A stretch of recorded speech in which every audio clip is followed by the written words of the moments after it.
오늘은 사실 저번 주 세계명 지나고 나서 세 구절이 더 있거든요.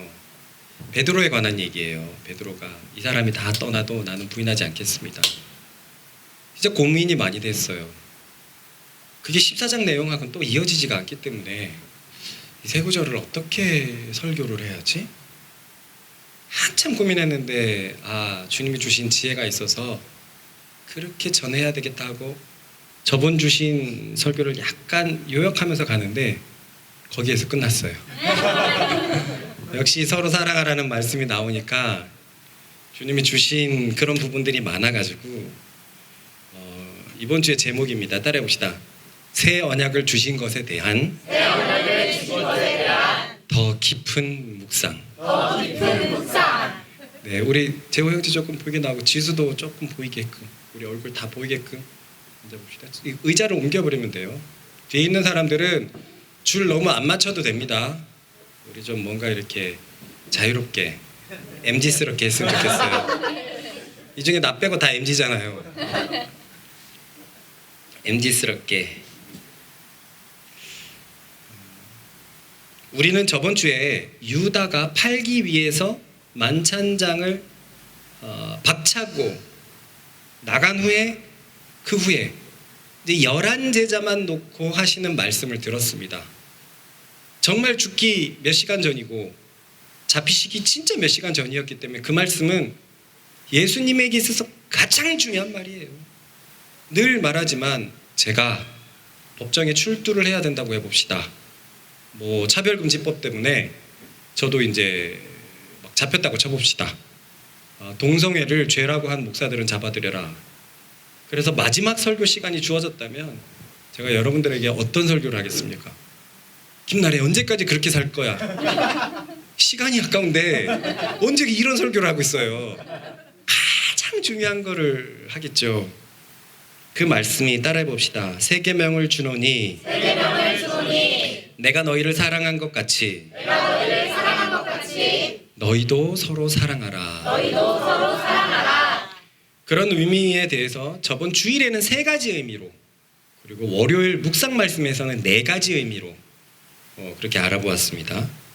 첫 번째는 원래 계명이 있는데 새 계명이라고 새롭게 계명을 주신 이유, 더 정확히 얘기하면 옛 계명을 갱신하신 이유가 무엇인가에 대해서 알아보았고요. 서로 사랑하라 라는 말씀에서 사랑의 대상이 누구였는지 알아봤습니다. 우리 대준이, 민경이 그만 손 뜯고. 사랑의 대상이 누구인지 알아봤어요. 또 세 번째는 사랑의 기준은 무엇인지 알아봤습니다. 무엇이었죠? 예수님이요. 예수님처럼. 그리고 사랑의 결과는 무엇이었죠?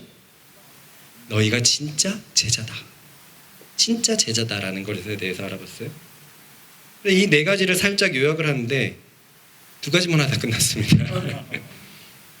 하나씩 한번 다시 한번 살펴봅시다. 새 계명으로 갱신하신 이유입니다. 그만큼 중요한 말씀이니까 이 말씀을 보고 들어도 우리가 삶에서 순종하는 것은 다른 부분이기 때문에 또 분명히 오늘 여러분에게 하신 말씀이 있을 것입니다. 네. 옛 계명은 우리 모두 알기로, 배석영, 옛 계명은 무엇이었지? 네, 정답입니다. 어느 교회 다니세요? 네, 옛 계명은 하나님을 사랑하는 것과 이웃을 사랑하는 거였어요.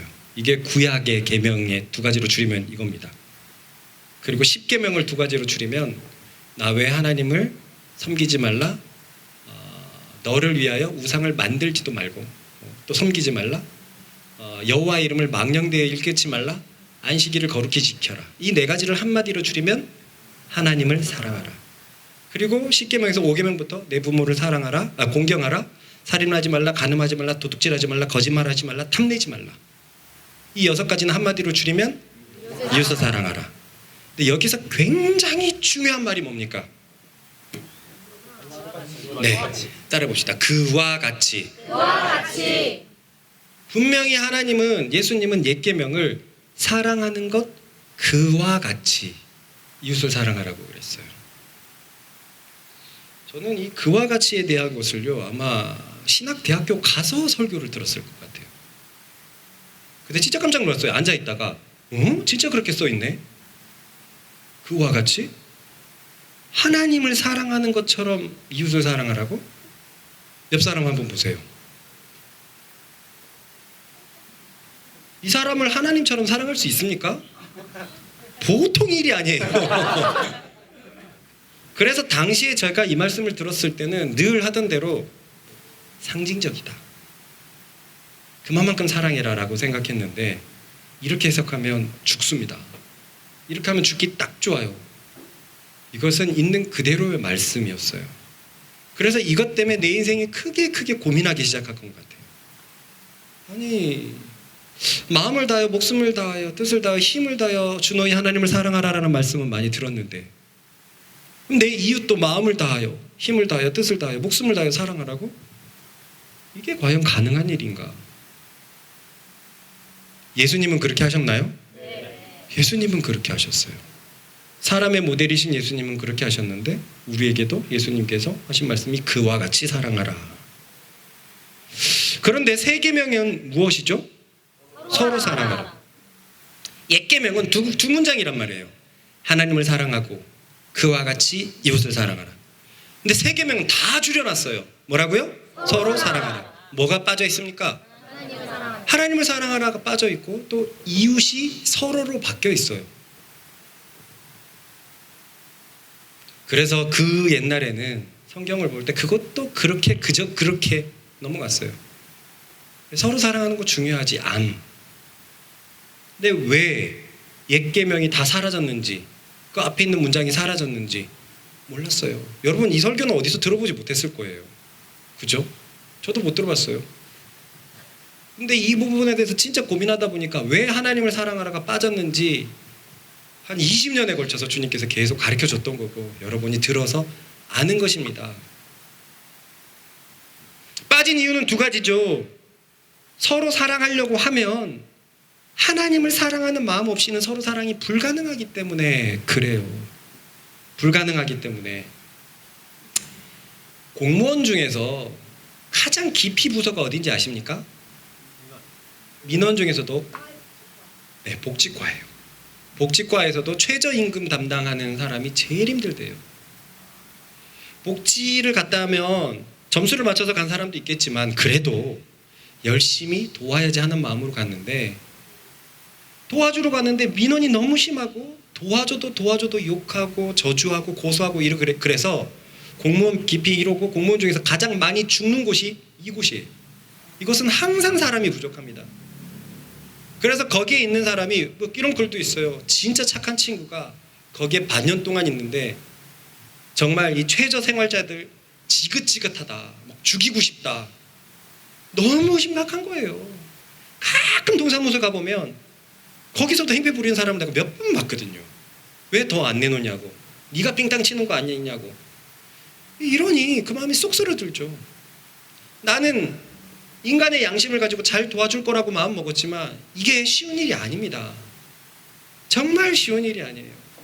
서로 사랑하는 것이 가장 어렵게 나타나는 대표적인 것이 부부간의 관계일 겁니다.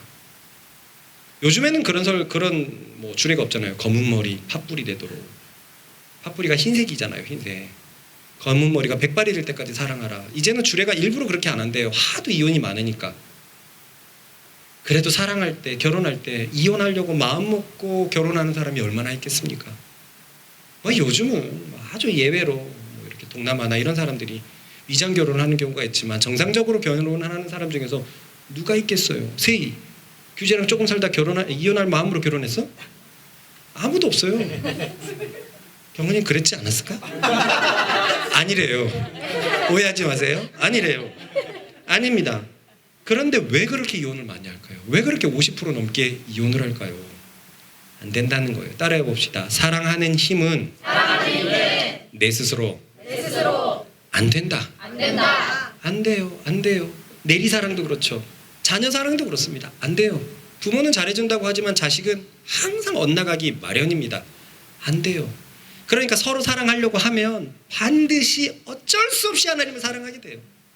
그렇기 때문에 그 말이 생략되어도 됐습니다. 이해 가시죠? 네. 마치 달은 스스로 빛을 못 내요. 달이 빛을 내려면 뭐가 필요하죠? 네, 해가 필요합니다. 해.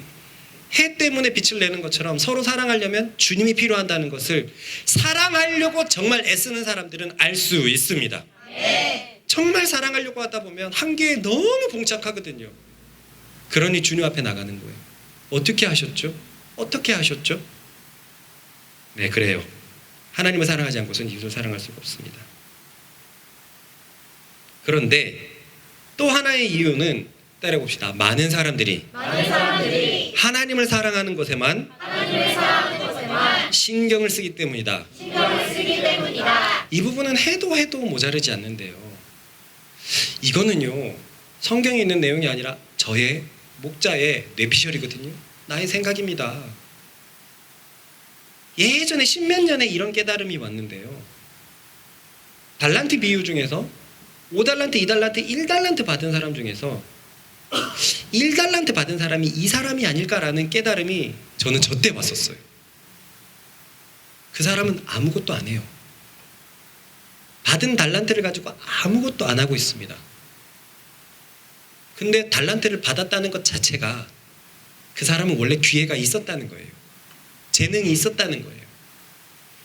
가서 일을 했어야 되는데, 가서 사랑을 해야 되는데 받고 나서 아무것도 안 했어요. 저는 예전에 24시간 365일 기도하는 운동이 있었거든요. 그래서 온 세계에 그런 기도의 집들이 생기면 세상이 바뀔 거라고 생각했어요. 그런데 그분들하고 친해지면서 그 사람들이 삶에서 굉장히 연약하다는 걸 알았어요. 기도는 진짜 열심히 하는데 삶에서 사랑하려는 훈련에 대해서 엄청나게 이렇게 도피하고, 적극적으로 세상 사람들 만나는 것 도피하고, 그런 도피처로 교회를 삼고 와서 기도한다는 걸 알았어요. 그때 누가 복음 전하지? 이렇게 시당 좋은 사람들이 예배만 드리고 있으면 누가 복음 전하지? 그 사람들은 하나님이 알아서 하신다고 생각을 했어요. 와, 나는 그게 진짜 잘못됐다고 생각했어요. 정말 잘못했다고 생각했어요. 그때 깨달음이 1달란트 받은 자가 그런 자다. 달란트를 왜 주셨습니까? 받았던 것은 쓰라고, 사용하라고, 만들어내라고, 열매를 만들어내라고, 그리스도의 사랑의 열매를 맺으라고 했는데 계속 혼자만 가지고 있어요. 그러니까 굉장히 큰일 나죠. 하나님을 사랑하는 것이 무슨 문제일까? 사실 그것에만 신경 쓰는 것은 쉬운 일이에요. 아주 쉬운 일입니다. 무슨 말이냐면요, 사람들은요, 하미가 이제 네가 이제 뜯냐? 오늘 3명이 뜯네. 갈비 뜯으러 갈까? 무슨 말이냐면요, 따라해봅시다. 사람은 얼마든지 종교적 행위들을 통해서 하나님을 사랑한다고 착각을 할 수 있다. 가장 대표적인 것이 이 당대 바리새인들이었어요.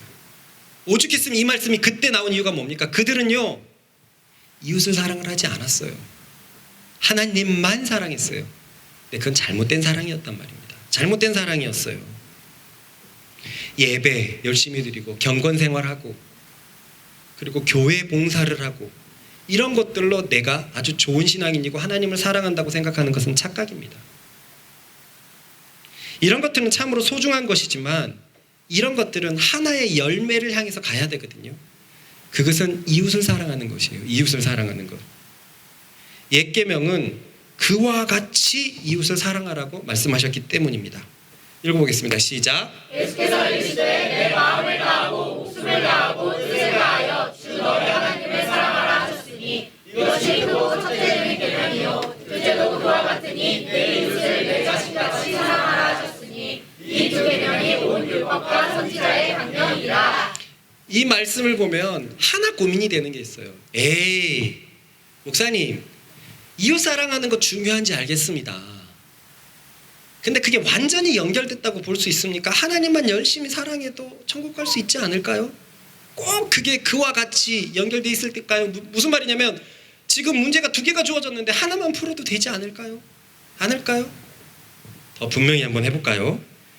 누가복음에 비슷한 본문은 이렇게 돼 있습니다. 읽어봅시다. 시작. 대답하여 이르되 내 마음을 다하며 목숨을 다하며 힘을 다하며 뜻을 다하여 주 너희 하나님을 사랑하고 또한 내 이웃을 내 자신같이 사랑하라 하였나이다. 예수께서 이르시되 내 대답이 옳도다. 이를 행하라. 그러면 살리라 하시니 그 사람이 자기를 옳게 보이려고 예수께 여짜오되 그러면 내 이웃이 누구니까? 매우 중요한 본문인데 한번 보세요. 자, 이 말씀을 봅시다. 한 율법학자, 굉장히 똑똑한 사람이 나와서 예수님께 성경의 최고의 계명에 대해서 물었어요. 그래서 예수님은 하나님을 사랑하고 이웃을 사랑하는 것이다 라고 이렇게 말하고 있죠. 그가 대답을 하고 있어요. 그래서 예수님께서 네 대답이 옳도다. 이를 행하라 라고 얘기하고 있죠. 그때 그 사람이 자기를 옳게 보이려고 질문을 뭐로 했습니까? 내 이웃이 누구입니까? 라는 질문을 하고 있어요. 보입니까? 예수님의 답변은 하나님을 사랑하고 이웃을 사랑하는 것인데 율법학자의 질문은 그러면 누가 나의 이웃이냐라고 물어보는 거예요. 무슨 말입니까? 율법학자는 이웃을 사랑하는 것이 하나님을 사랑하는 것을 알고서는 그러면 내 이웃이 누구입니까? 라고 대답을 하고 있다는 거예요. 질문은 답이 원래라면 그러면 하나님을 어떻게 마음을 다해서 사랑하죠? 이웃은 누구죠? 이렇게 해야 되는데 그 질문이 사라져 있어요. 자기가 옳게 보이려고 예수께 여짜오되 그러면 누가 내 이웃입니까? 이 사람을 알았던 거예요. 하나님을 사랑하는 것은 이웃을 사랑하는 것으로 나오기 때문에 그러면 이 질문을 내 이웃이 누구입니까? 라고 물어보고 있는 거예요. 어떻게 하나님을 사랑합니까? 라고 물어보지 않고 이마만큼 연결되어 있다는 것을 우리가 볼 수 있습니다. 성경은 이마만큼 하나님을 사랑하는 것에 대해서 분명히 말하고 있습니다. 따라해 봅시다. 한치의 망설임도 없이 이웃을 사랑하는 것이다. 그런데 많은 사람들은 종교 생활을 한다고 하나님을 사랑한다고 착각을 한다는 거예요. 분명히 주님이 지침을 내려주셨는데도 말입니다. 그래서 기도 열심히 하지만 굉장히 모난 분들이 있어요. 어렸을 때부터 진짜 많이 봤습니다. 우리 아버지가 기도원에서 기도를 하시고 그래서 기도원에서 기도하면서 사시는 분들 많았어요. 가까이 가면 온유하고 그래야 될 텐데 왜 이렇게 까칠하지? 또 기도를 진짜 열심히 하면서 집안일을 내팽개치는 사람들도 많이 봤어요. 뭐가 잘못돼도 잘못됐어요. 그 열심히 하는 것은 이웃을 사랑하는 것을 위해서 존재하는 겁니다. 이웃을 사랑하는 힘을 받기 위해서 존재하는 거란 말이에요. 종교 생활만 하는 것은 쉽거든요. 이웃을 사랑하는 것은 어렵습니다. 혼자 예배드리고 기도하고 묵상하는 것이 또 여러 곳에 봉사하는 것이 이웃을 사랑하는 것보다 훨씬 쉽습니다. 한번 생각을 해봅시다. 자, 이제부터 우리 매일 2시간 예배 드릴 것입니다. 라는 질문과 선포와 자, 이제부터 이웃을 사랑하기 위해서 매일 2시간 전도하겠습니다. 하면 뭐가 쉽습니까? 예배가 훨씬 쉬워요. 저는 이거 알거든요. 예전에 3.1교회 갔는데 큰 교회란 말이죠. 내가 잠시 이제 사역자지만 신학생이지만 잠시 지쳐서 큰 교회 들어갔는데 평신도 대표가 나를 너무 좋게 봤어요. 그랬더니 태화야, 팀이라고 한 17팀에 삼진 17팀에 소속되어 있었는데 태화야, 너랑 나랑 나가서 우리 2명만 팀을 이루자. 이 팀이 30-40명인데 네? 왜요? 우리 둘이 매주 전도해서 팀을 만들어내자. 네. 자존심이 막 올라왔죠. 나는 신학생이고 이분은 평신도 회사원인데 나의 열정을 보고 그러는 거예요. 그래서 그 주 토요일 날에 중앙대 가갖고 막 복음 전했어요. 너무 뿌듯했습니다. 다음 주에 안 갔어요. 못 갔어요. 그리고 피하다가 네, 사역을 시작했습니다. 그리고 양화진을 시작했거든요. 진짜 전도하러 나갈 생각을 하니까 죽을 맛이더라고요. 뿌듯함은 너무 올라왔는데 너무 힘든 거예요. 그래서 나중에 이제 그거에 대한 반발로 신대원 갖고 매주 수요일 날 복음 전화로 형들 따라서 막 다녔었는데 정말 힘들어요. 여러분, 지금 나랑 같이 띠 메고 노방전도하러 갑시다. 여러분, 감당할 수 있을까요? 쉽지 않아요. 전자가 훨씬 쉽습니다. 예배 드리는 게 훨씬 쉬워요. 내 할 일만 하면 돼요. 부자는요, 너무 많은 것들을 신경 써야 되죠. 선한 사마리아 사람에 이어지는 비유가 선한 사마리아 사람이거든요. 제사장들과 레위인들도 예배드리기에 바빴습니다. 그래서 그들은 강도 만난 자를 내버려 두었어요. 읽어봅시다. 시작. 예수께서 대답하여 이르시되 어떤 사람이 예루살렘에서 여리고로 내려가다가 강도를 만나매 강도들이 그 옷을 벗기고 때려 거의 죽은 것을 버리고 왔더라. 마침 한 제사장이 그 길로 내려가다가 그를 보고 피하여 지나가고 또 이와 같이 한 레위인도 그곳에 이르러 그를 보고 피하여 지나가되 그냥 지나갔어요. 자신의 성도가 쓰러져 있는데 지금처럼 한 교회의 개념은 아니지만 모두가 하나님의 성도고 그런데 쓰러져 있는데 제사장하고 레위인이 지나갔어요. 학자들은 예배드리러 여리고에서 예루살렘으로 들어가고 있는 장면이다라고 굉장히 많이 추정을 합니다. 속으로 생각했을 거예요.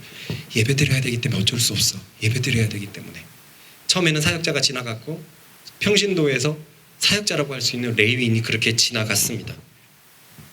근데 이 말씀의 결과를 우리가 너무 잘 알잖아요. 사마리아 사람이 참으로 잘했다는 것이고 그것이 하나님을 사랑하시는 것이다라고 말하는 것 아니겠습니까? 그렇다면 저 레위인과 제사장의 저 경건한 행위들은 무엇일까요? 하나님을 사랑하지 않는 종교 행위일 뿐입니다. 종교 행위일 뿐이에요. 그래서 저는 이런 표현을 쓴 적이 거의 없지만 은사 쪽에서 사역하는 사람들은 종교의 영을 굉장히 위험한 3대 영으로 두고 있어요. 진리를 진리처럼 생각하면서 교묘하게 가려놔가지고 진리의 생명을 다 빼놓거든요. 다 빼놓거든요. 예배 드리는데 기도하는데 그리스도의 열매가 나타나지 않아요. 묘하게 그리스도인 같은데 그리스도인 같지 않게 하는 묘하게 사람의 종교 심리를 다 건드려서 오는 그 종교의 영. 종교 생활이었을 뿐이에요. 이들은 이러고도 하나님을 사랑한다고 착각하고 있었습니다.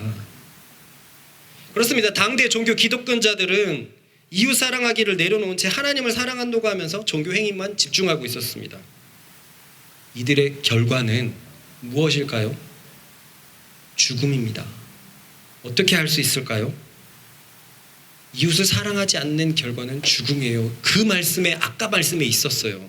못 봤죠? 다시 볼까요? 시작. 대답하여 이르되 내 마음을 다하며 목숨을 다하며 힘을 다하며 뜻을 다하여 주 너희 하나님을 사랑하고 또한 내 이웃을 내 자신같이 사랑하라 하였나이다. 예수께서 이르시되 내 대답이 옳도다. 이를 행하라. 그러면 살리라. 그러면 살리라. 와, 무서운 말입니다. 행하지 않으면 어떻게 됩니까? 죽어요. 이웃을 사랑하지 않으면 죽어요.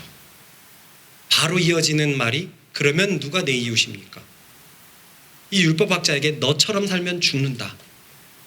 이런 말씀인 겁니다. 그러니 이웃을 사랑하는 것은요, 사랑하고 말고의 문제가 아니에요. 이것은 생명이 왔다 갔다 하는 문제인 것으로 받아들이십시다. 그래서 예수님은 세계명에서 하나님을 사랑하라는 문구를 아예 빼버려서 목적을 분명히 하셨어요. 다시 말하지만 하나님을 사랑하기 위해서는 이웃을 사랑하기 위해서는 하나님을 사랑하지 않고는 안 되기 때문이거든요. 그러니 이러한 우리들의 예배가 우리들의 경건 생활이 반드시 이웃 사랑하는 것으로 이어지기를 간절히 권면합니다. 아멘. 그것이 하나님을 사랑하는 것이기 때문입니다. 아멘. 이를 행하지 않으면 죽습니다. 저의 말이 아니라 하나님의 말씀입니다. 예수님의 말씀입니다. 예배 드리다가 언제 되겠지? 그 종교 행위잖아요. 예배 드리면서 계속 사랑해야 되는 것이 우리를 부르신 목적이란 말이에요. 주님이 말씀하시는 대로 받아들이는 우리가 되십시다. 네. 들을 귀 있는 자는 들을지어다. 네. 둘째로 사랑의 대상을 살펴봅시다. 우리는 분명히 옛 계명은 하나님을 사랑하고 그와 똑같이 이웃을 사랑하라는 것을 배웠어요. 여기서 대상은 하나님과 이웃입니다. 근데 둘 다 빠졌어요. 새 계명에는 하나님도 빠져 있고 이웃도 빠져 있습니다. 이웃이라는 단어 대신 서로가 붙어 있죠. 그런데요, 이게 왜 바꾸셨을까? 하나님을 사랑하라만 뺄 거면 새 계명을 주느니 이웃을 내 몸같이 사랑하라 이러면 되는데 이웃도 빼버렸어요. 이것 역시도 오랫동안 고민했습니다. 여기에는 분명한 차이가 있어요. 예수님은 앞서 이웃이 누구인지 말씀하신 적이 있습니다. 아까 선한 사마리아 사람의 비유를 통해서입니다. 그 말씀의 끝까지 한번 볼까요? 시작. 어떤 사마리아 사람은 여행하는 중 거기에 이르러 그를 보고 불쌍히 여겨 가까이 가서 기름과 포도주를 그 상처에 붓고 싸매고 자기 짐승에 태워 주막으로 데리고 가서 돌보아 주니라. 그 이튿날 그가 주막 주인에게 데나리온 둘을 내어주며 이르되 이 사람을 돌보아 주라. 비용이 더 들면 내가 돌아올 때에 갚으리라 하였으니 내 생각에는 이 세 사람 중에 누가 강도 만난 자의 이웃이 되겠느냐. 이르되 자비를 베푼 자니이다. 예수께서 이르시되 가서 너도 이와 같이 하라 하시니. 이 말씀에서 살짝 착각하는 부분이 있어요. 이 말씀을 언뜻 보고 우리의 이웃은 강도 만난 사람입니다 라고 생각할 수 있어요. 지금 다 그렇게 생각했죠? 우리의 이웃은 강도 만난 사람입니다. 맞아요. 맞는데 예수님의 질문이 무엇인지 다시 한번 보십시다. 36절에요. 누가 강도 만난 자의 이웃이 되겠느냐. 네 이웃이 강도 만난 자다라고 얘기하지 않고 예수님은 바꿔서 강도 만난 자의 이웃이 누구이냐. 그렇게 따지면 내 이웃이 강도 만난 자도 맞죠. 맞죠? 네. 강도 만난 자의 이웃이 나니까 사마리아 사람이니까 사마리아 사람에겐 이건데 이렇게 말씀하신 것은 확실히 좀 더 강조점이 달라요. 아, 내가 어려운 사람을 도와야지. 이렇게 생각하기보다 어려운 사람에게 누가 필요하냐. 어려운 사람에게 이웃이 누구냐. 라고 좀 더 강력한 주님의 의지가 담겨 있다는 것을 알 수 있습니다. 여기서도 뭐 지나가면요. 살짝 지나가는 문제인데 37절에 뭐라고 대답하죠? 원래는 누구라고 얘기해야 돼요? 사마리아라고 얘기하고 싶지 않은 거예요. 율법학자는. 그러니까 이들의 어떤 종교 기득권의 관념도 볼 수가 있습니다. 그런데 사실 이 말씀에는 참 커다란 함정이 있어요. 이 함정을 가지고 사단은 교회를 진짜 힘들게, 늘 항상 힘들게 해요. 아까 종교의 영이 첫 번째 의미에서 힘들게 했다면 이것 역시도 교회를 매우 시험에 들게 하는 부분입니다. 그것이 무엇이냐면 이 말씀으로 인해서 교회가 세상의 가난한 사람들을 항상 책임져야 하고 이 말씀으로 인해서 그리스도인이라면 힘든 사람을 도와줘야 된다는 거예요. 그래서 신앙이 한참 차오를 때 이 말씀 앞에서 부딪히지 않는 사람이 없어요. 뭐 한 사람이 달려가서 꿇어 앉아 예수님께 물었죠. 내가 어떻게 하면 영생을 얻습니까? 가난한 자들에게 네 소유를 다 팔아주라. 야, 이게 얼마나 어려운 말씀입니까? 동의합니까? 네. 이 말씀이 쉬우세요? 아니요. 쉬우면 왜 아직 안 냈습니까? 진짜 어려운 말씀이란 말이에요. 그러니까 올라갈수록 포기해야 됩니다. 올라갈수록 희생해야 됩니다. 올라갈수록 드려야 됩니다라는 것이 참으로 무겁게 만듭니다. 동의합니까? 네. 제가 인색한가요? 인색한 스크루지 같은 인간아. 응? 올라갈수록 드려야지. 자, 그게 신앙이 좋은 사람들한테 해당된다고 쳐요. 이제 신앙이 막 시작하는 사람들에게 이 말씀 앞에서 계속 신앙을 성장시켜 나갈 수 있을까요? 뭐야, 신앙의 끝은 다 드리는 거야? 다 주는 거야? 내 거 없어? 진짜 어려운 얘기예요. 어려운 얘기입니다. 그래서 저 아프리카에 죽어가는 사람들을 위해서 항상 우리는 크게 성금을 내야 될 것 같고, 텔레비를 보거나 뭐 유튜브를 보면은 막 이렇게 딱 굶어 죽어가는 아이들을 보면 우리 가슴이 뛰는 거 사실이잖아요. 우린 또 북한 백성들이 그렇고, 또한 우리 동네 어려운 이웃들, 독거노인들, 소년소녀 가장들, 고아들 다 찾아가고 도와줘야 될 것 같아요.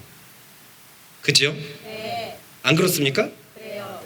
대답이 왜 이 모양이에요? 나보다 더 인색하시네. 저도 이런 말씀을 따라서 서울에 올라왔을 때 지하철 탈 때마다 굉장히 고민을 했어요. 아, 이제 기억난다. 이거 쓸 때도 기억이 안 나는데, 내 호주머니에 가장 큰 현금을 내자. 이게 당시 내 모토였어요. 내 모토였어요. 그래서 그 당시에는 카드를 잘 안 쓸 시대잖아요. 딱 떼가지고 10,000원짜리가 있으면 10,000원짜리를 내고 50,000원짜리가 있으면 50,000원을 내고 그랬었어요. 당시에.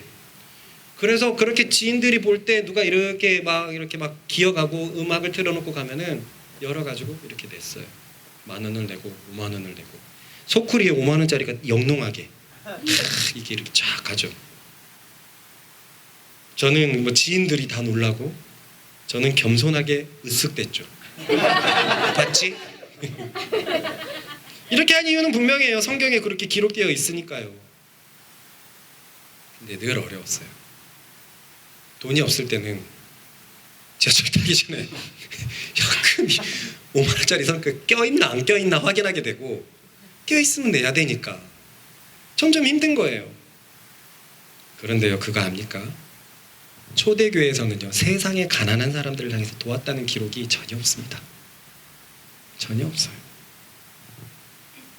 초대교회는 교회 안에 제자들 가운데 가난한 사람들에게서는 적극적으로 내 몸처럼 도왔지만 세상에서는 그렇게 하지 않았어요. 이것도 정말 많은 그리스도인들이 모르고 넘어지는 문제입니다. 왜 초대교회가 이랬을까요? 그것이 바로 예수님의 가르침이었기 때문에 그래요. 새 언약의 사랑의 대상이 누구입니까? 서로예요. 서로. 믿는 자들입니다. 이웃이 아니라 서로예요. 서로라는 말은 믿는 자들을 말하고 제자들을 말하는 것이 명백합니다. 그럼 왜 이웃이 서로로 바뀌었을까요? 그 의미가 무엇일까요? 구약에서의 이웃은 누구였을까요? 모두 다 하나님의 백성입니다. 맞습니까? 네. 모두 다 하나님의 백성이에요. 그런데 이방 민족을 이스라엘 백성은 어떻게 생각했습니까? 개처럼 생각했어요. 그들을 도왔다는 기록이 있습니까? 없어요. 꿈도 꾸지 못하죠. 꿈도 꾸지 못하죠. 하나님의 백성 외에는 이웃으로 생각하지 않았어요. 그러니 이웃을 사랑하라는 말씀이 그렇게 불신자들에게 해석될 수 있는 게 아니에요. 사마리아 사람의 비유에서도 사실 제사장도 하나님을 섬기고 있고 레위인도 하나님을 섬기고 있고 사마리아 사람도 섬기고 있고 강도 만난 자도 하나님을 섬기고 있어요. 전부 다 하나님의 민족들이에요. 그렇기 때문에 여기에서 이웃은 믿는 자들 가운데 어려움을 당한 사람이란 말입니다. 사실은. 그러니 그때까지 이웃은 하나님을 믿는 사람들이 분명해요. 이방인에게 열려있지 않았으니까. 예수님 역시 이런 기조에 따라서 이방에 대해서는 아주 단호했던 걸 우리가 기억하고 있어요. 시작. 예수께서 이르시되 자녀로 먼저 배불리 먹게 할지니 자녀의 떡을 취하여 그들에게 던짐이 마땅치 아니하니라. 그러나 이스라엘은 끝끝내 예수님을 거부했습니다. 이스라엘에 머물고 있던 복음이 그래서 온 세상을 향하게 됐어요. 읽어봅시다. 시작. 사람들이 동서남 북으로부터 와서 하나님의 나라 자치에 참여하니 예루살렘아 예루살렘아 선지자들을 죽이고 너희의 선택자들을 불로 죽여요. 암탉이 채색이를 날게 하되 몸같이 내가 너희의 자녀를 모으려 한 일이 몇 번이냐. 그러나 너희가 원하지 아니하였도다.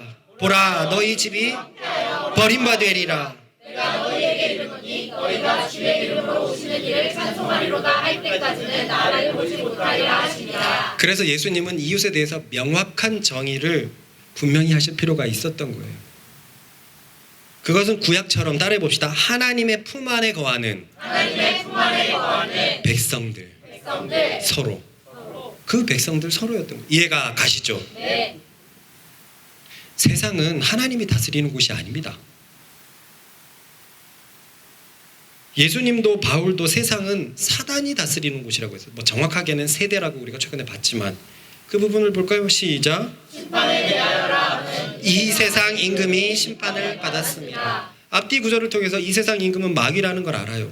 세상의 왕은 마귀예요.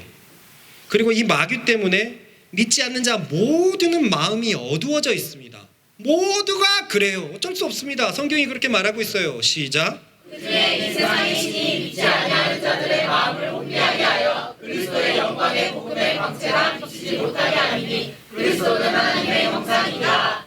그런 그들에게 자 저를 봅시다.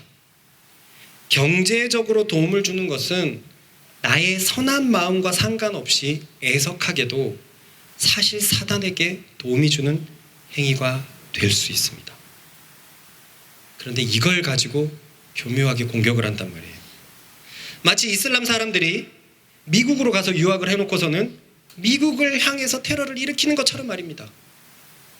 미국은 그들을 계몽하기 위해서 그들의 자녀들을 받아 줬건만 돌아오는 것은 이슬람은 지금도 미국을 무너뜨리려고 지금 현재 이슬람 혁명이 또 일어났어요. 미국 안에서 이슬람 폭동이 또 일어났어요. 이곳이 분명하게 기술된 곳이 있습니다. 사도행전 4장입니다. 읽어보겠습니다. 시작. 사도들이 큰 권능으로 주 예수의 부활을 증언하니 우리가 큰 은혜를 받아 그 중에 가난한 사람이 없으니 이는 밭과 집 있는 자는 팔아 그 판 것의 값을 가져다가 사도들의 발 앞에 두매 그들이 각 사람의 필요를 따라 나눠줌이라. 구브로에서 난 사람이 있으니 이름은 요셉이라. 사도들이 일컬어 바나바라 번역하면 요요의 아들이라 하니 그가 밭이 있음에 팔아 그 값을 가지고 사도들의 발 앞에 주니라. 나의 내심적인 마음이 인간적인 마음이 부딪히더라도 먼저 다 듣고 한번 판단해 보세요.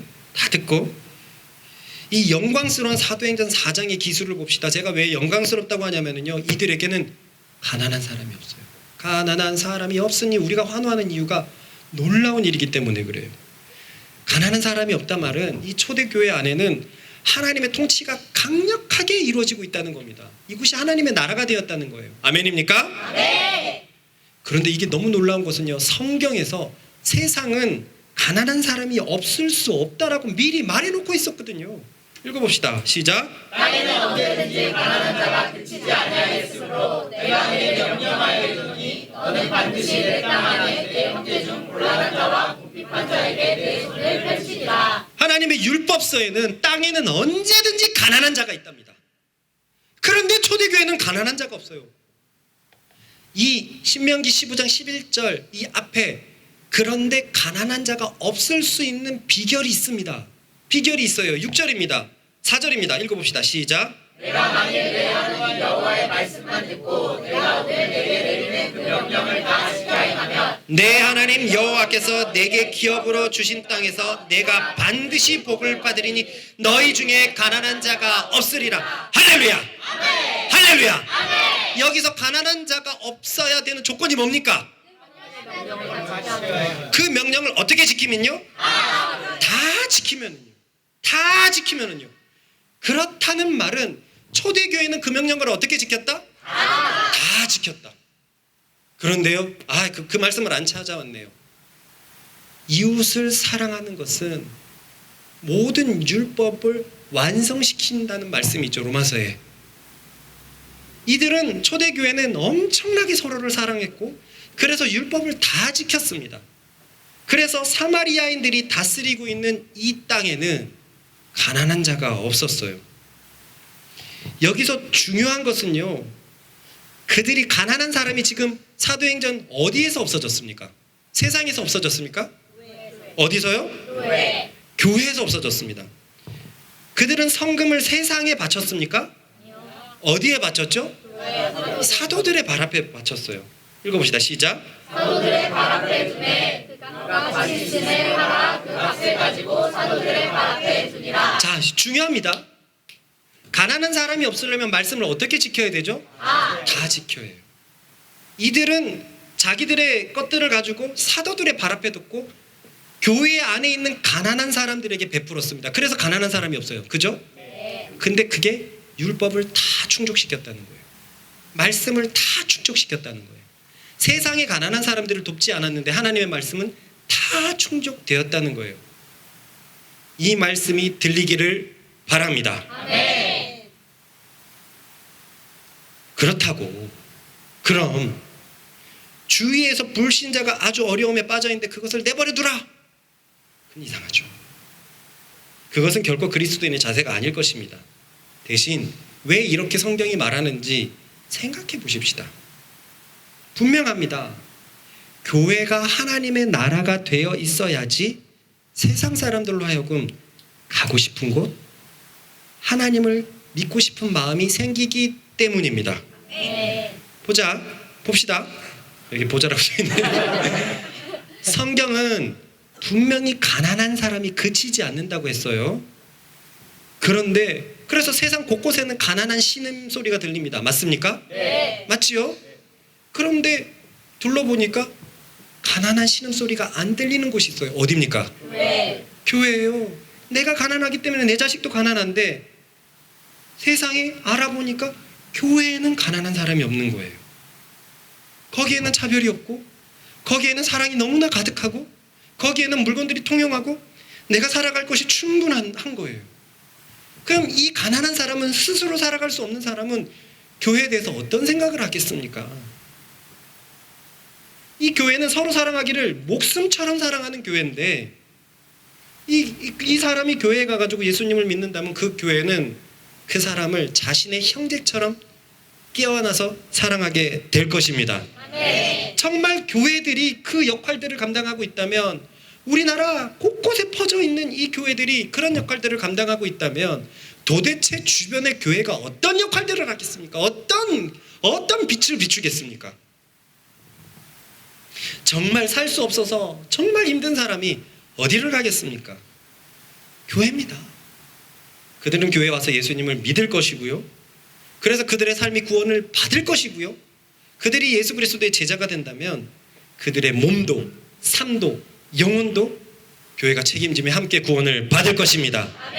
이렇게 한 사람이 그리스도로 계몽되었을 때 교회의 한몸된 사랑이 그에게 쏟아 부어질 것이고요.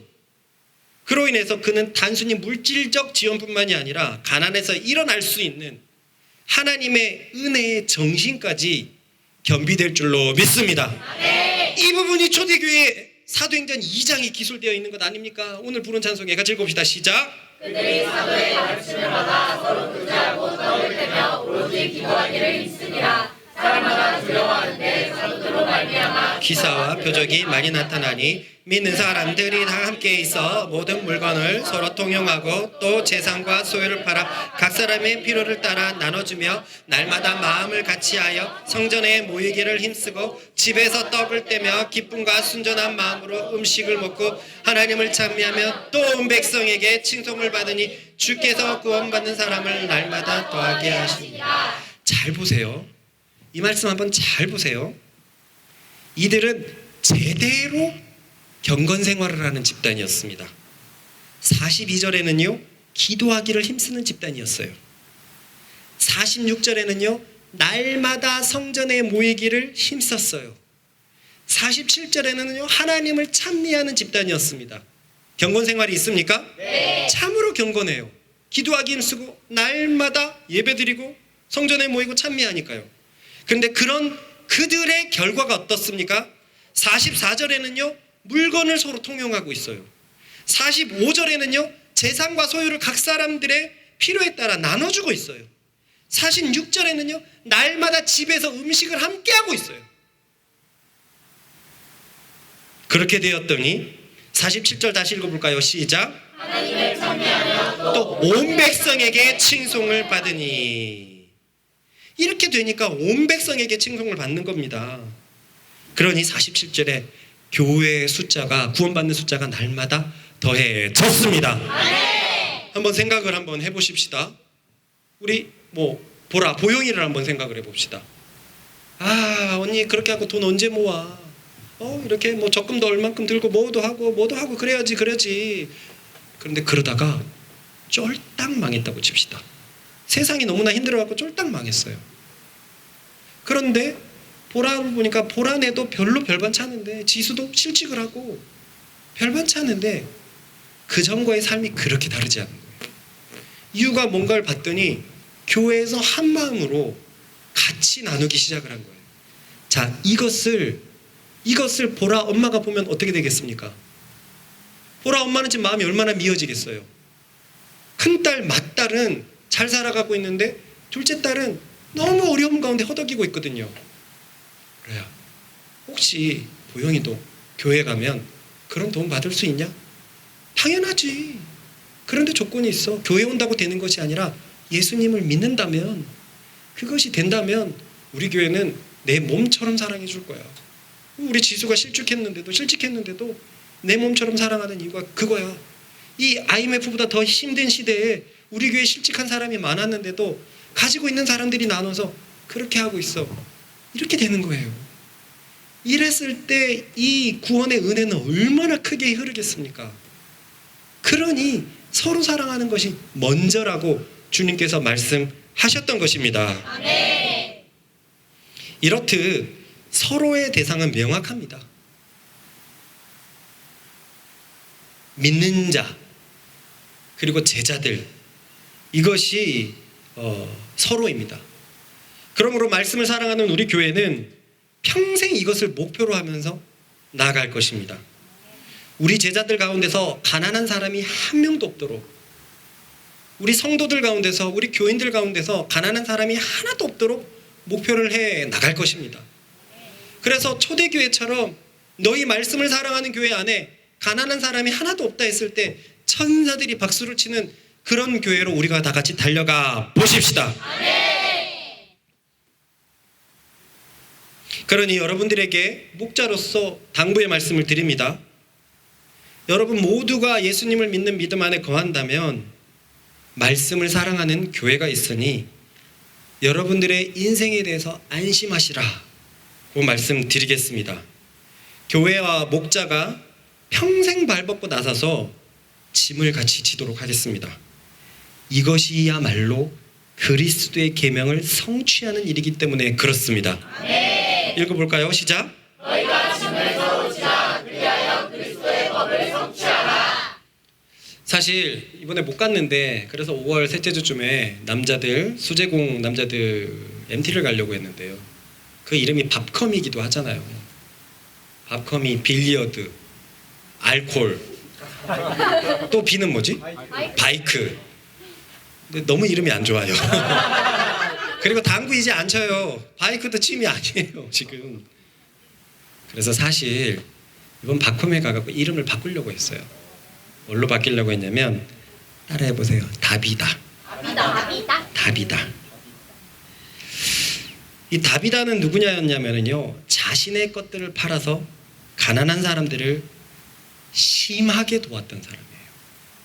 성경에 심하게라고 적혀 있었습니다. 근데 이 기억 찾아 말씀 봤는데 심하게가 적혀 있어요.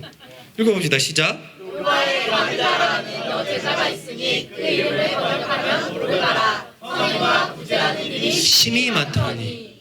나 이런 사람이 성경에 적혀 있었나? 심하게 많아요. 착한 일, 구제하는 일. 이 일로 그는 부활을 체험하는 사람이 됐어요. 나사로처럼 죽었다가 살아난 초대교회 한 명 중에 한 명이에요. 봅시다. 시작. 그때 병들어 죽음의 시체를 씻어 바라게 누이니라. 눕다가 요바에서 가까운지라. 제자들이 베드로가 거기 있음을 듣고 두 사람을 보내어 지체 말고 와라라고 간청하여 베드로가 일어나 그들과 함께 가서 이르되 그들이 데리고 다락방에 올라가니 모든 과부가 베드로 곁에 서서 울며 돌다가 그들과 함께 있을 때 지은 속옷과 겉옷을 다 내보이거늘 베드로가 사람을 다 내보내고 무릎을 꿇고 기도하고 돌이켜 시체를 향하여 이르되 다리야 일어나라 하니 그가 눈을 떠 베드로를 보고 일어나 앉는지라. 할렐루야. 죽었다가 일어난 이 여인은 얼마나 행복했습니까? 눈을 떠보니 하나님의 슈퍼 사람 베드로가 자기를 살렸어요. 이 여인이 이렇게 된 이유가 뭡니까? 선행과 구제가 심히 많아서요. 심히 많아서요. 이 구제는 그리스도인 게 분명하고요. 왜냐하면 지금 베드로에게 달려가고 이렇게 얘기하는 겁니까? 선행은 아마 세상에 살면서 그리스도의 성품대로 착하게 살았던 것을 의미할 것입니다. 우리는 앞에서 보았다시피 따라해봅시다. 구제는 구원과 직접적인 관련이 있다. 영생이 무엇입니까 하는 사람에게도 가난한 걸 다 팔아 나를 쫓으라 그랬죠. 네가 살고 싶으면 가난한 사람에게 도와주라 그랬어요. 율법학자에게도 네 이웃이 누구냐라고 물었을 때 그 이웃을 돕는 사람이라 그랬어요. 이것을 행하면 살리라라고 얘기했습니다. 여러분 구제는요 해도 되고 말고가 아니에요. 그것은 구원을 위해서 착착 쌓아놓는 우리의 흔들리지 않는 천국 증거, 천국 티켓이 될 것입니다. 아멘. 이것을 또 보여주는 신뢰가 있어요. 그것이 아까 우리가 찬송을 불렀던 이방인 고넬료입니다. 그의 소개는요 다비다와 매우 비슷해요. 다비다가 9장에 나오고 바로 다음 장에 고넬료가 이렇게 시작합니다. 시작. 가이사랴에 고넬료라는 사람이 있으니 이달리아 부데라 하는 군대의 백부장이라. 그가 경건하여 온 지방과 더불어 하나님을 경외하며 백성을 많이 구제하고 하나님께 항상 기도하더니. 2절에서 보다시피 그는 하나님 사랑과 이웃 사랑이 매우 잘 잡혀 있어요. 온 지방과 더불어 하나님을 경외하며 항상 기도하는 사람인데 백성을 또 많이 구제하는 사람이었어요. 그래서 하나님은 그의 기도를 들으시고요, 그의 구제도 들으셨습니다. 그게 써 있어요. 자그마치 2번인가 3번이나 네 구제를 들었도다라고 써 있어요. 읽어봅시다. 시작. 하루는 제 부치신데요 한참 중에 갈기 봄에 하나님의 사자가 들어와 이르되 고넬료야 하니 고넬료가 주목하여 보고 두려워 이르되 주여 무슨 일이니까. 전사가 이르되 너의 기도와 구제가 하나님 앞에 상달되어 기억하신 바가 되었으니 내가 지금 사람들을 요파에 보내어 베드로라 하는 시몬을 청하라. 그는 이방인이었어요. 아직 복음이 흘러가지 못했습니다. 제자들이 아직 못 깨달아가지고 유대 안에서만 머물렀어요. 그런데 이는 이방인데 유대에 있는 제자들이 너무 달랐거든요. 그래서 이방인이지만 스스로 복음에 들어갔어요. 근데 스스로 복음에 들어갔을 때 사도들도 모르고 아무도 모르고 스스로 신앙을 키워갔던 그 자들이었고, 그리스도인들을 보면서 자기도 구제와 이런 것들을 정말 열심히 하는 자였어요. 뭐 어떤 의미인지 알겠죠? 그냥 이탈리아에서 온 사람인데 그리스도인이라는 집단이 일어났는데 너무 보기가 좋거든요. 거기는 아까 물건을 서로 통용하고 이런 일이 2장 4장인데 이게 10장이거든요. 그래서 너무 감동해갖고 스스로 이방인에게 복음이 전해지지도 않는데 자기가 복음을 받아들여가지고 예수를 믿고 그들처럼 구제를 하고 있었습니다. 할렐루야. 그랬더니 하나님께서 그걸 그냥 들어버리셨어요. 네 기도와 구제를 들었도다. 할렐루야. 야,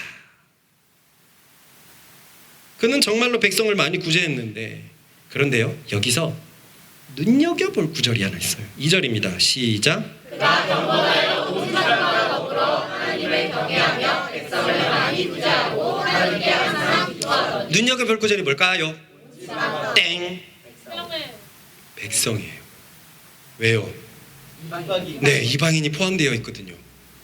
그래서 사실 따지고 보면 이방인에게 구제를 베풀었던 거의 유일한 케이스가 아닌가 싶어요. 불신자들에게. 한번 원어를 찾아봤거든요. 하나님의 백성을 의미하는 백성일까? 아니었어요. 그냥 가치 중립적인 일반적인 단어였어요. 그렇다는 말은 고넬료가 하나님을 경외하면서 믿는 자든 믿지 않는 자든 백성을 많이 구제했다는 것을 우리는 알 수 있습니다. 그가 믿는 자들을 더 도왔는지는 알 길이 없어요. 하지만 확실한 것은 양측을 다 도왔던 건 분명한 것 같아요. 그게 그냥 가능한 추측일 겁니다. 동의하십니까? 네. 하나님을 위해서 이런 행동을 했기 때문에 이건 분명히 아름다운 거예요.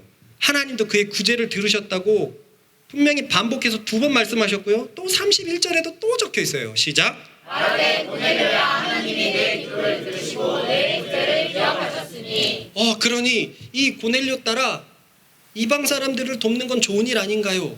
라는 생각도 할 수 있죠. 네. 근데 이어지는 말씀은 참 생각해보게 합니다.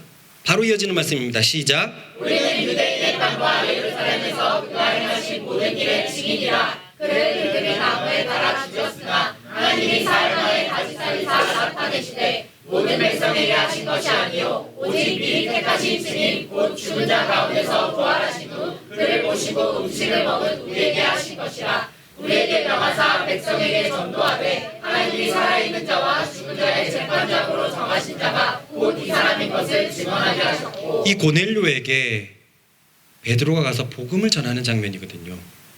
근데 41절에 보니까 모든 백성에게 하신 것이 아니요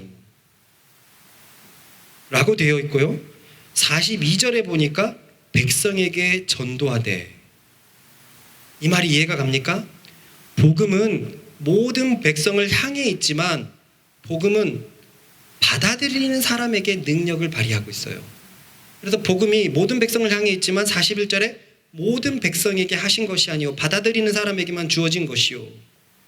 그러니 42절처럼 일반 백성들을 향해야 하는 우리의 자세는요, 전파입니다. 전파. 우리에게 명하사 백성에게 전도하되. 저는 이 부분을 하나님이 고넬료에게 선명하게 가르치시는 장면이라고도 생각이 돼요. 그래서 그 뒤로 고넬료는 더 분명한 구제를 했을 것 같습니다. 믿는 사람들을 우선으로 했을 것 같아요. 그럼 믿지 않는 사람들, 원래 도와주고 있던 사람들은 그냥 팽했을까요? 전도하기 위해서 백성에게 전도하기 위해서 계속 선한 일을 했다고 믿습니다. 그러니 먼저 서로를 돌보되 항상 선한 마음으로 그때그때 주시는 감동에 따라서 내 주위의 사람들에게 복음을 전하기 위해서 선한 일을 하는 것은 하나님께 아름답게 상달될 것입니다. 이 부분이 정리가 됩니까? 그래서 이런 일로 인해서 고넬료는 엄청나게 복을 받았어요. 읽어봅시다. 베드로가 이 말을 할 때 성령이 말씀 듣는 모든 사람에게 내려오시니 베드로와 함께 온 할례 받은 신자들이 이방인들에게도 성령 부어 주심으로 말미암아 놀라니 이는 방언을 말하며 하나님 높임을 들으리로라. 하나님을 경외하고 그처럼 구제했던 고넬료에게 이방 처음으로 복음이 전해지는 역사가 주어졌어요. 그러니 이웃을 사랑하는 것은 해도 되고 말고가 아니고요. 이웃을 사랑할 때 그 구제는 하나님께서 보신다는 것이 명확합니다. 다비다의 그 심한 구제를 하나님께서 보시고 베드로를 통해서 죽음에서 일으키기까지 했어요. 그러니 우리가 서로를 사랑하며 먼저 믿는 자들을 위해서 구제를 하는 것은 주님의 말씀인 줄 믿습니다. 아까 말한 것처럼 박컴이 아니라 다비다회라고 명명하겠는데요. 이유는 분명합니다. 구제를 심하게 하기 위해서. 얼마나 표현 좋습니까? 거기 뭐 하는 곳이에요? 구제를 심하게 하는 곳이요. 그래서 믿음이 서 있는 친구들 중에서 먼저 한 걸음 한 걸음 나가려고 해요. 그냥 다 무조건 그러는 것이 아니라 최저임금의 2배가 넘는 친구들 중에서 다비다회를 조직해 보려고 합니다. 그래서 매달 일정의 몇 프로씩 구제연금을 처음에는 작게 2% 내지는 요 정도만 거두어서 오직 교회 안에 가난한 가정들을 위해서 먼저 쓰이게 하는 것을 목표로 두고 조금씩 시작해 보려고 합니다. 지금까지도 교회는 계속 그 일을 해왔고요.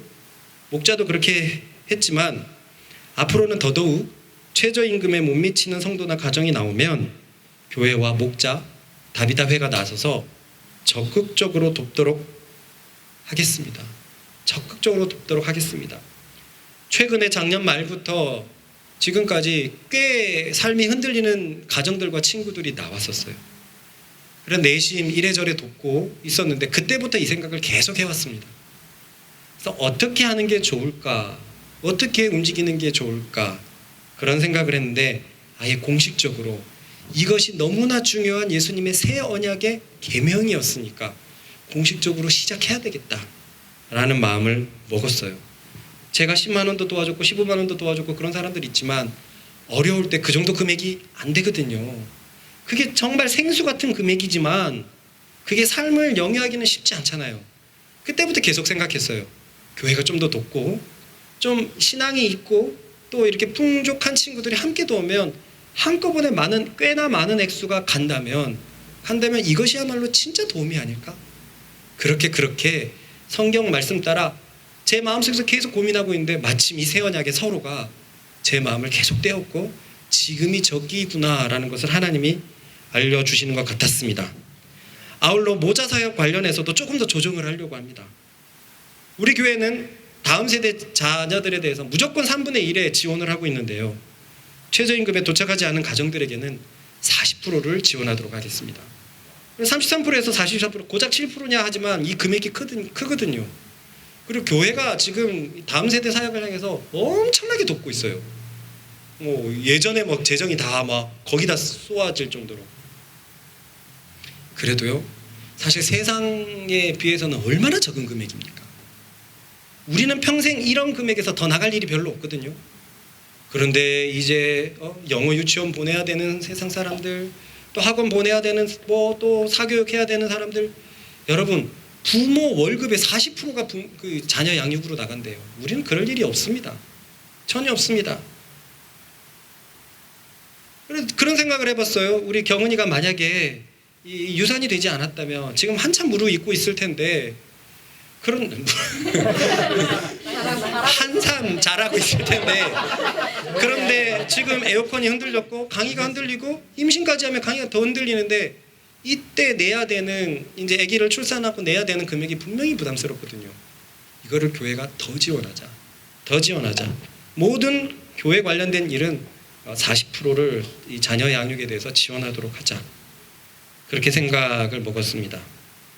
알다시피 저는 헌금과 2030 금액을 치면은요, 근 5천만 원 정도 헌금을 하는 것 같아요. 그게 제 뭐 사례를 알겠지만 거의 거기에 많은 것들이 들어갑니다. 뭐 대부분이 들어가죠. 그리고 이번 달은 특히 또 많이 도왔는데, 그렇게 다 듣고 나면 사실 그렇게 금액이 저를 위해서는 남지 않아요. 저는 5년 전인가 4년 전인가 가계부를 해봤더니 1년 내내 저를 위해서 쓴 게 7, 8%였어요. 내가 벌어들이는 100% 중에서 7, 8%였어요. 7, 8%.